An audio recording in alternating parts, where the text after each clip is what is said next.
qual a sua visão, a visão de historiador, diante de Jesus e seus milagres, diante do Jesus messiânico, diante desses fenômenos sobrenaturais que narra a Bíblia? Qual a visão de historiador sobre essas passagens bíblicas? Queria começar com o senhor, meu grande amigo Ricardo Russi. Com o senhor a palavra. Bom, certo, vamos lá.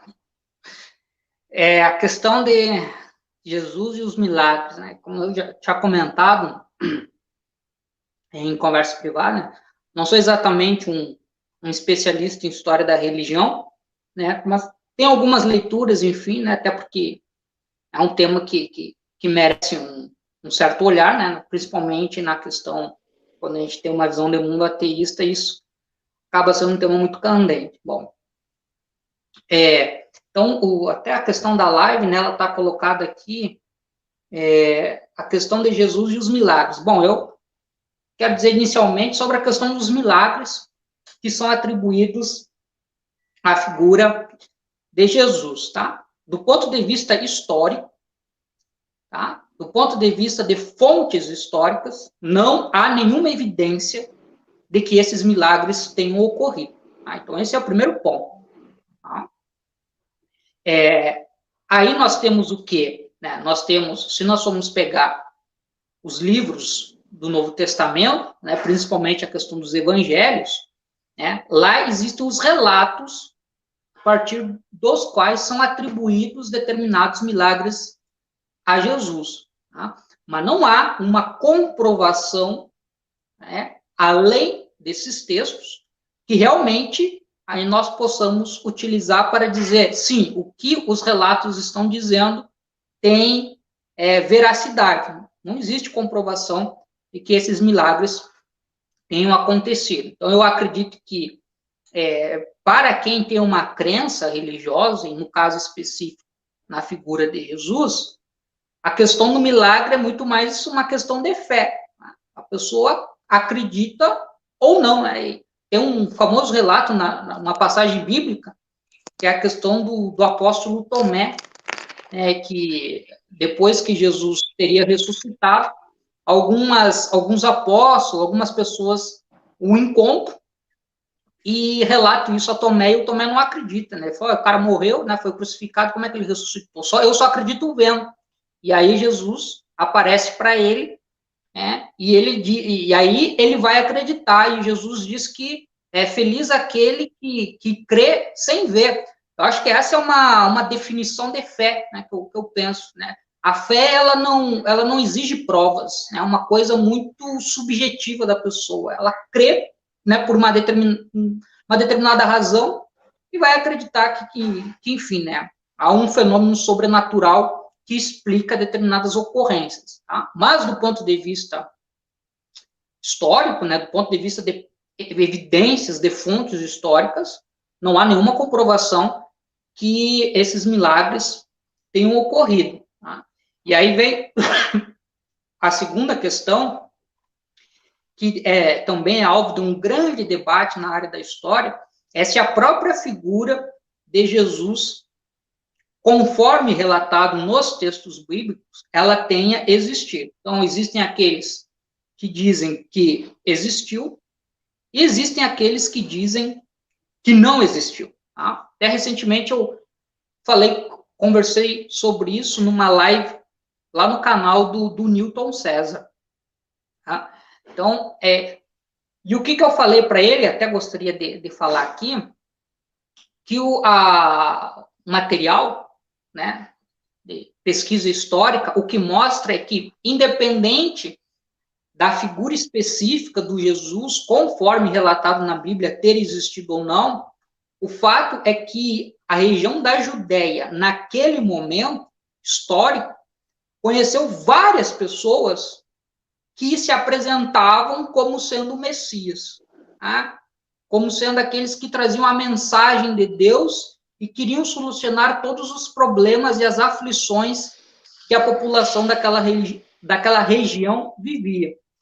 Então, no caso, a figura do Jesus como uma figura messiânica, ela não é um caso isolado naquela paisagem histórica e religiosa. Tá? Então, figuras messiânicas, figuras que se apresentavam e eram vistas como figuras especiais do ponto de vista, então, do sagrado, era bastante comum, os movimentos messiânicos eram bastante comuns na Judéia ali do século I. Tá? Então, a figura do Jesus, ela acaba sendo, digamos assim, mais uma entre outras figuras que circulavam naquele meio, e que traziam essas promessas, né, e essas esperanças para uma população, principalmente uma população muito carente. Se nós formos pegar a questão dessa figura do Jesus, conforme o relato bíblico, né,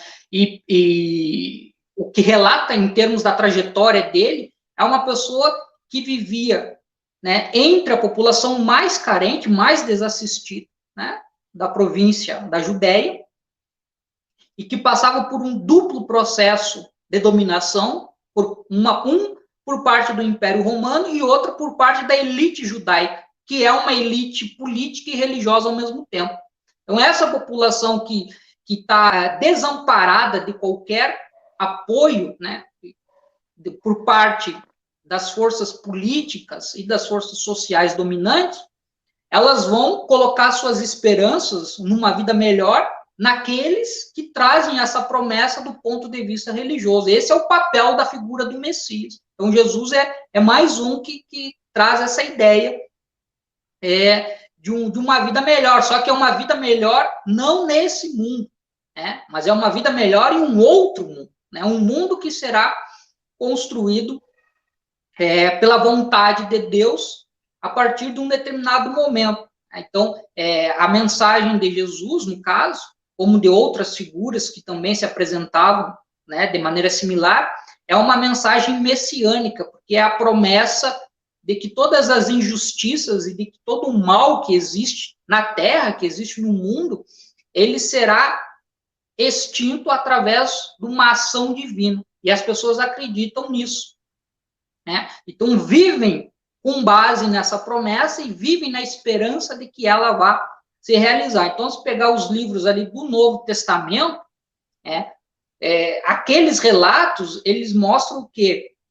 São relatos escritos por pessoas que acreditam que essa vontade divina, ela está prestes a ocorrer, né? O mal será extirpado e o bem irá triunfar.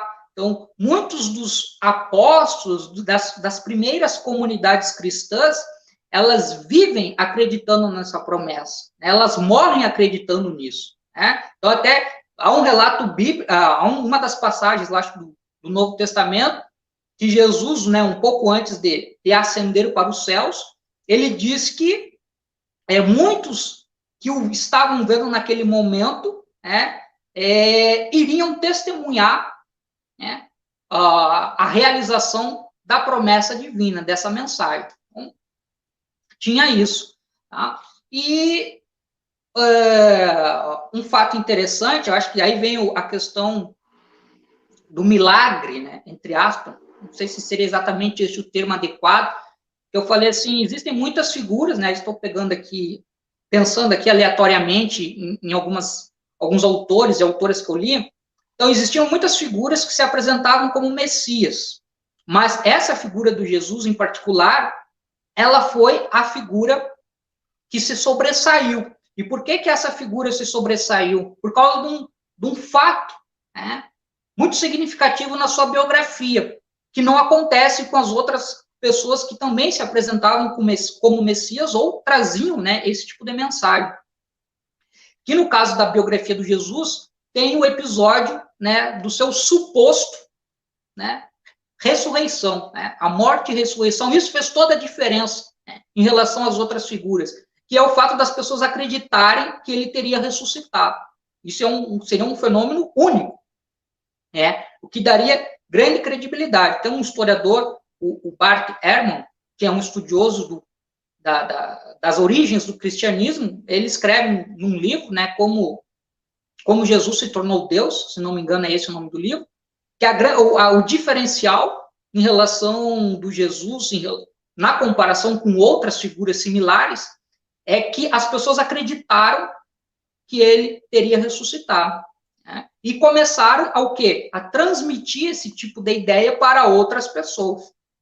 Tá? Sem falar que os livros lá do Novo Testamento, eles não foram escritos na época em que Jesus estaria vivo.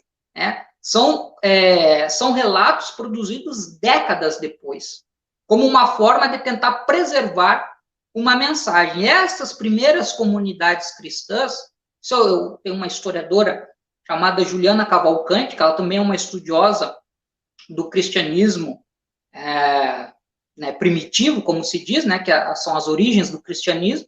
Então, ela diz que essas primeiras comunidades cristãs, como elas viviam com a crença na iminência do fim do mundo, né, daqui a questão do fim do mundo é o fim do mundo tal como ele existia, e a substituição desse mundo imperfeito e repleto de pecado pelo mundo de Deus. Então, como as pessoas viviam nessa crença, essas pessoas elas viviam apartadas da sociedade de um modo geral, elas viviam apartadas das querelas políticas, né, dos embates políticos, elas viviam em guetos e procuravam transmitir essa mensagem, e viviam nessa expectativa.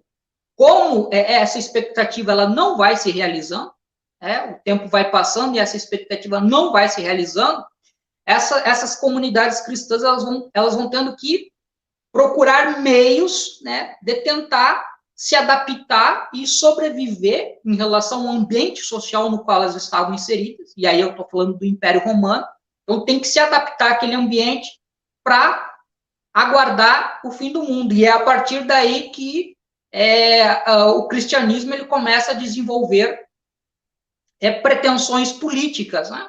Aí depois a história do cristianismo ao longo do Império Romano mostra todo esse processo de crescimento. Existem muitos episódios onde o Império Romano vai perseguir essas comunidades cristãs, mas elas vão continuar crescendo e posteriormente elas conseguem liberdade de culto, né, com Constantino.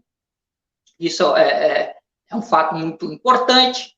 E, mais tarde, já no final do século IV, o cristianismo se torna a religião oficial do Império Romano, e aí os cristãos que antes eram perseguidos, eles passam a perseguir aqueles que não têm a sua fé. O jogo inverte. Tá?